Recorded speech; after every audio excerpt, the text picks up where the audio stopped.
Good morning, good day, good evening. This is a global audience, a global webcast. Thank you for participating in the first Open XDR Summit series.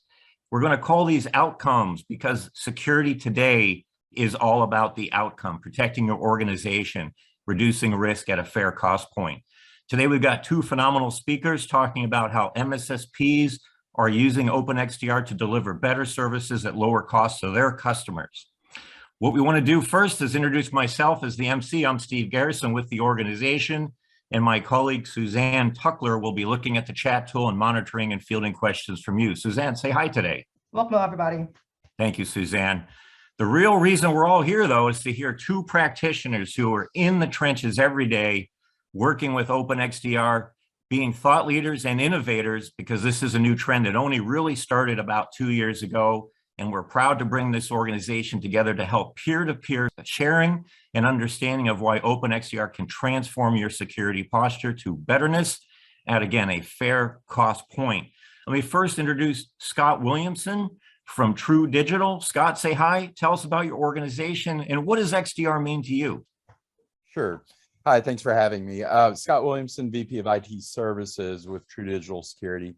And really, before taking on this role, I was the SOC founder for True Digital. So we've had a 24/7 by 365 butts and seat security operations center for about 8 years, going on 9 years now.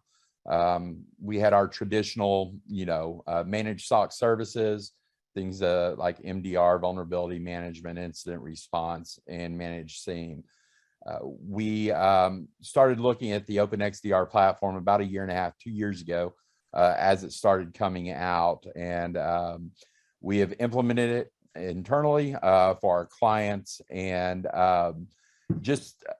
it's really been a breath of fresh air, being able to walk into clients and, regardless of their technology stack at the time, being able to show them, instant visibility, instant maturity within their tech stack. Thanks, Scott. That's a great overview. And we will definitely take a deeper dive into XDR and your thoughts. So thank you for that. Trevor Smith, tell us about your organization and what XDR means to you. Thanks, Steve. Thanks for having me here today. Mike, I'm Trevor Smith, Executive Vice President here with Bright. Bright's been in business since 1983, and we have been in the managed services business since the early 2000s. We started building our own SOC about 5 years ago, and we transitioned into the Open XDR platform about 2 years ago. And just like Scott said, it's been a breath of fresh air. It means that we are getting true, complete visibility into our customer environments, regardless of the technology they have in place. And we've been able to give our analysts actionable results and the ability to take action on incidents that they see. And our customers have realized a lot shorter mean time to detection and mean time to response, which is ultimately what they're always asking for. Fantastic, Trevor. Thanks so much. We're going to take a slight deviation from the program just to remind folks, this event series is ramping into RSA Conference in San Francisco in June. Why you should care? Because we're going to be giving away a lot of swag. We will be parallel to the event. We will be on the floor as well as at our own event site, about a 5-minute walk away from Moscone. The more you participate, the more points you get, the more swag you'll get, and the better chance you have to win some of our grand prizes. So jump in, participate, and have fun. That's what it's all about. Now, what we're going to do is break it down a little bit and talk about the 3 aspects of XDR that people are talking about in the industry. And just a reminder, everybody's on mute. Please use the chat tool to ask Suzanne questions, and she'll field them to the team as they come. What you see on the left side of the slide is a traditional thinking around security operations. We've got 3 tools here, well known. They do a great job. But what hackers have learned is that those gaps between the tools not only lead to cracks and ways for them to sneak in undetected, but it's also leading to the issue that we know from the team here, and they'll talk to it, that it takes time to correlate across these different tools. That's part of the challenge. What we're looking at is a new way to do things. The XDR model is a platform bringing all these signals together so that small signals become a big signal, painting the forest from the trees, ideas like that. Trevor, why don't you first talk about this from your what you're seeing from not only how your clients react to XDR, in Open XDR thinking, but what your own SOC team is telling you. How does this work for you, this idea of moving to platforms and removing those blind spots? Well, thanks, Steve. It really has helped reduce complexity for the most part. Instead of having a swivel chair defense, both for our own SOC as well as any customers who are jumping into the platform, is you've got a single unified environment. You know, SIM was supposed to be this end-all be-all and aggregator and true visibility into the environment. And yes, it aggregates logs, but it hasn't been actionable. And by combining the functionality of EDR and NDR, getting both that endpoint environment and network, especially with this hybrid environment that we work with, and then pulling those logs together and aggregating it, our analysts have been able to react quicker, to get better information, have more insights, and move faster for our customers. Thanks, Trevor. You want to add anything, Scott? Yeah, I'm sorry about that. Just to reiterate what Trevor said, you know, it's about actionable outcomes and removing those blind spots, having a singular open platform that gives us the ability to stitch all that noise together, stitch all that telemetry, that signaling together, and make actionable, you know, decisions a lot quicker. You know, with SIEM and endpoint data and everything, you still have to have something, somebody, some technology that can stitch that all together and provide you the, you know, the outcome that you need. And I think that's where XDR really shines above everything else, is its ability to not only see it, but to give you actual outcomes. Suzanne, do we have any questions from the chat tool so far? Yes, somebody just messaged me saying, hey, besides the EDR, NDR, and SIM you have on this slide, what other tools should XDR bring together? Scott, Trevor, either one of you jump in and tell us what you think about that. Well, I think in today's world, it's about the SaaS applications, the PaaS, you know, all the other things that we're entrusting our data to, whether it be a cloud provider and the underlying technologies within there, having visibility into those play a lot. And even, you know, just simple everyday things that we don't have listed here, things like, you know, Active Directory and IAM and things of that nature. Trevor?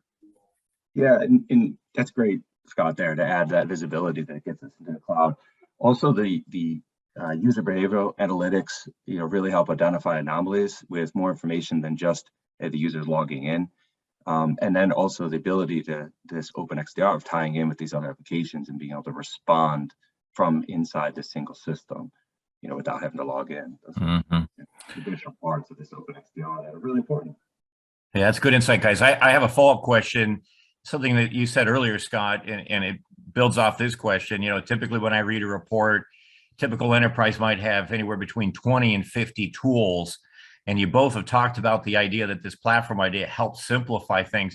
How far can it go? Is XDR the holy grail and you can wipe out all your tools? Or how would someone think through what to consolidate, what to leave as a standalone? Or is it not a one size fits all answer? It depends on the organization. Just jump in with your thoughts on that. I think it depends more on the organization and the tool sets that they've invested in already. You know, one of the things that we have found is that, you know, companies are investing more and more into cybersecurity, and they all have different ideas as to, you know, what the best product is, or, you know, are we looking at top right hand quadrant? Are we looking for things within our, you know, that would give us the most value in our infrastructure or our company? So I think it's definitely, I wouldn't use the term holy grail because I don't know that there is a holy grail, but it's darn near close, right? It being based on the open infrastructure, being based on, hey, you know, we're not looking at a single technology partner, we're not looking at a single technology, but being able to integrate the tools that are there, I think that gets us pretty close to the holy grail. All right. Well, we definitely want to debunk the marketing here, guys. So I might be bringing up some of those terms as well, just because I'm reading a lot about the industry trends, and I think it helps to have you, you know, comment on some of that. So that's great. Let's go to the next slide, which is like a little bit deeper dive. Now that we've got a platform thinking, we're also changing something else, right? Part of XDR is to talk about hey, rules, everybody's built their, you mentioned this, Scott, playing on the sim, looking at logs, parsing, looking at those logs through rules, developing your own set of detections, very manual, but it works. No one's discounting the fact that it works, but is there a better way, right? Do we need to go from a gas-powered vehicle to electric vehicle? And a lot of people are promoting this idea of machine learning and AI, and we'll put the AI in quotes, to build context and alerts in this case, so that you can start to bucket things. And then the real deal is, this is where the thought of AI comes in. Hey, the machine is telling me I've actually got 3 alerts that are actually part of an incident that looks pretty darn dangerous. And I might want to really dive into that first before I look at other things. So I know you guys both believe in XDR, Open XDR, but the real question is, this is a sea change. This is a fundamental transition in the industry, a totally new way to think. Tell us how you wrestled with that. I mean, we know the benefits are better correlation, better productivity, all the right directions in terms of your metrics, but nothing's easy, right? Tell me how hard it was, or maybe it was easy. Scott, you want to go first? Sure. As I mentioned, we've been doing managed SIEM for 6 years, going on 7 years now. And, within that, it's all directive driven, right? So we would look for these other technologies to give us signaling or telemetry, and then we would have to have rules that would have to be created, and alerts be risen up to the top based on those directives that we'd given the SIEM. The problem with this is, and I kind of harken this back to old school antivirus, right? Signatures were great when that's all we had. Rules and directives are great when that's all that you have. But for rules or directives to be good, you have to be creating them all the time. You have to be on top of them. You have to have groups of people that understand what the threatscape is, and what the current adversaries are doing to create rules to alert you on things like that. When we started looking at Open XDR, the thought of machine learning, we were told about the machine learning and how it works and everything. We were skeptical, right? I mean, you hear machine learning, you hear AI all the time, but we were skeptical. But I tell you what, the first time that we saw an alert come in that said, hey, this user just accessed a machine that this user's never accessed before. Why is this user accessing it? Oh, and by the way, we're correlating it and looking at the login time, and it's 2 o'clock in the morning, and we've never seen that user log in at 2 o'clock in the morning. That was a real aha moment for me, right? Was being able to take information from the endpoint, from Active Directory, looking at time. So to me, this chart makes perfect sense, right? Because out of all the noise, all the things, we had directives in there, we got the machine learning. At the end of the day, our analysts were alerted on, hey, this doesn't look right. This user's account is doing things that this user account has never done before. You need to look into it. Fantastic. Trevor, do you want to add anything? Yeah, I think just building off of what Scott's saying there is that our team is able to spend a lot more time investigating and proving out the incident to be a true positive or false positive versus looking for the anomalies and the activities. So the thing that we initially liked about the AI engine is that it kind of bubbles up to the top the most important incidents we need to evaluate and address. And then that time is spent on that investigation versus just looking for the needle in the haystack. And as Scott said, you've got to be able to trust the technology. And in the beginning, that took some time, but we've been able to prove it out that it is very reliable and it can be tuned. Fantastic, guys. I just want to add from the analyst side, we're obviously seeing Gartner, Forrester, ESG, Omdia talk about XDR quite a bit. And both of you gentlemen are very well aligned with the analysts say. I guess that's a good thing. But this idea of productivity and confidence are the words they use. But it comes from the root of having the machine sift through the needles and the needles. And you said it nicely, Scott, bubble those up. And I think that the real challenge we all have with these messages around AI is you got to show me. We're all Missourians on that one. But obviously you guys went through that. Suzanne, do we have any questions on the chat tool? We do actually, and this for Scott or Trevor, can you give us kind of go deeper, give us a real world example of an attack that was identified or responded to? So you mentioned some suspicious activity that was flagged. Can you go into that more detail or talk about a real world attack? Yeah, so I think I just highlighted one there that we saw pretty early on, right? We had a company whose user account had been compromised. We later found out, we put together because of the XDR telemetry and information, but the account flagged up several different things. One was the user VPN'd into a firewall outside the normal times, outside the time that they normally work. Once the user was on the network, the user started doing some suspicious things. The user account was seen logging into an asset that had never logged into before. There was also some additional telemetry around, if I'm remembering correctly, some port scanning from that user. All this was from different telemetry points, if you will, right? A firewall log saying, hey, somebody's logging into the VPN.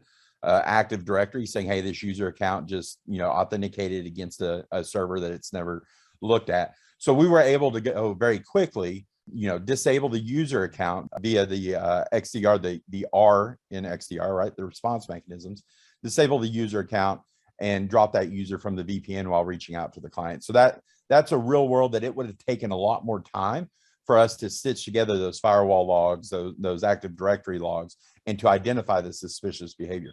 So for me, and in my position, that was an aha moment for me, because a lot of those things I was thinking, how would I have written a directive within the SIEM to alert me on something like that? Could I have written a directive? Probably, but how would it have been executed? So that's one real world that we saw from our side. I think one of the things just to emphasize there, Steve, what Scott said is how they were able to drop the VPN user. And that's something, both of our organizations are running 24/7 SOC services. Not all of our customers are 24/7. So we can take, action in the middle of the night when they're not working, either temporary action, just block it for a few hours until we have time to confirm when people get back to the office, or permanent action, of a simple type of scenario. And that's all built into playbooks. So it's expected action from our customers. Some want us to do it, some don't. Correct. Insightful, guys. Thanks so much. I want to just, I know you're both managed service providers. That's really important to kind of help us learn here. What kind of organizations do you think can tackle this, and which ones are ripe for making a phone call to you guys and saying, I need help? How do you guys think that through with a client? It's very easy from my perspective. Do you have the staff to staff a SOC 24 hours a day, right? So our big dilemma is talent, right? Finding SOC talent, keeping SOC talent, things like that. The technology is great and everything else, but having people that can look at it, that can make decisions, can understand what the XDR platform is telling us, and then executing on that. So for me, it's real easy. Company A, do you want to invest in 5 FTEs that are highly paid and in high demand? If that's something you don't have, if you don't have the capabilities or the staff to do it, then we would be more than happy to do it for you. Thanks, Scott. Trevor, you want to add anything? Yeah, I think of course it's a staff, but it's also dedicated staff. Even for large enterprise customers that we have, they'll have a large team and a cybersecurity team, or a large team in an IT organization, but they wear many hats, and that's so common in this industry. And I'm sure many of the participants on this phone wear so many hats and trying to accomplish so many projects. So where organizations like ours, we're able to help this tactical essential service of monitoring and watching your environment to make sure that if something happens and those bells and whistles go off, that we're there to take action on it and alert you of actions that might have to be taken. All right, perfect. That's very helpful, guys. Let's go to the next slide. Suzanne, if their questions are piling up, we'll just bring them in after this slide. We have a Q&A section. Okay. I do have a couple, so yeah. Yeah, that's great. But I want to make sure we watch the time. So the last aspect of XDR is that, well, obviously, openxdrsummit.org, we think it's all about being open. Now, that means a lot of things to a lot of people. We have a construct here that's trying to draw the very dynamic, growing, and complex attack surface. Scott, you touched on this, SaaS, cloud. This is a mystery. We have a lot of people talking about containers in the industry and making sure that that paradigm shift is equally secure as VMs or bare metal. You've got remote workers, you've got VPNs, you've got a lot of rules that were written 2 years ago, no pun intended, back to the rules discussion, but that's probably still true for 90% of people. Those rules are probably not very effective now. So how do you guys think through the idea of open, and how do you think through this this idea of everything needs detection or protection? That's a big problem. So give us some of your thoughts. Sure. I think, this is really important, especially from the managed services provider perspective. If you're an individual company making a decision, you might be okay with vendor lock-in. But as you grow or as you want to make changes, our industry and environment is so dynamic and things are changing so quickly, and there's new technology, new options, and new approaches that are coming out all the time. And the idea of Open XDR is that it will be able to accept and integrate with these different technologies as they come out. And we see that as an MSSP. We're going into different environments every day, talking to customers about what they have, what they're going to be moving to, and having the opportunity to, with an Open XDR platform, to be able to receive those logs, to be able to orchestrate response is really, really incredible.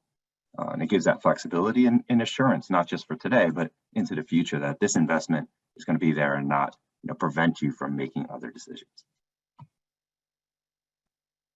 I agree 100% with Trevor. I don't know that there's anything I can add to that. It's about the openness. It's about the ability to drop it in and see instant success from the technology stacks you have. So yeah, it's interesting. One of the things that we know Gartner talks to is that XDR is really founded in the idea of API integration, and openness can mean that to some people, right? But APIs have been around a long time. But you guys seem to it's a little bit more of an emotional thing, or it's sort of like composed to the customer's environment. It's not just APIs, right? It's really how you pick and choose and help them select the right collection of tools. Am I right with that thought? Yeah, I would agree. If you look at the emotional side of it, there's decisions that are made not just on technology choices, but emotional decisions that are made and investments that are made. And going into an environment saying, hey, you got to rip everything out after you put so much time, energy, and investment into it, that doesn't fly very well, and it's not practical. no, absolutely, especially when you're going in, and I mean, nobody likes their baby being called ugly, right? And so being able to go in with what they have, and maybe educating them down the road, but saying, look, you made your investment, you've got it, you have it, let's integrate it, and then at a later time we can show you other ways of doing it. I think that's the approach that's most accepted by clients that we work with. Makes a lot of sense, guys. I think that's super helpful, and I think that's refreshing for people to hear that you're going to listen and learn and help them right size fit. That's the fact that an MSSP can bring to an enterprise customer. So thanks for sharing that. Okay, Suzanne, let's load us up with questions. What do we have on the chat tool? Well, I do have an interesting question that kind of plays in what these guys are just saying about, okay, XDR is open. You can talk and use all existing tools. But the question was, what technologies were you able to remove once you implemented XDR? Well, I think the first thing we were able to remove is the traditional SIM, right? And utilize the XDR platform for that.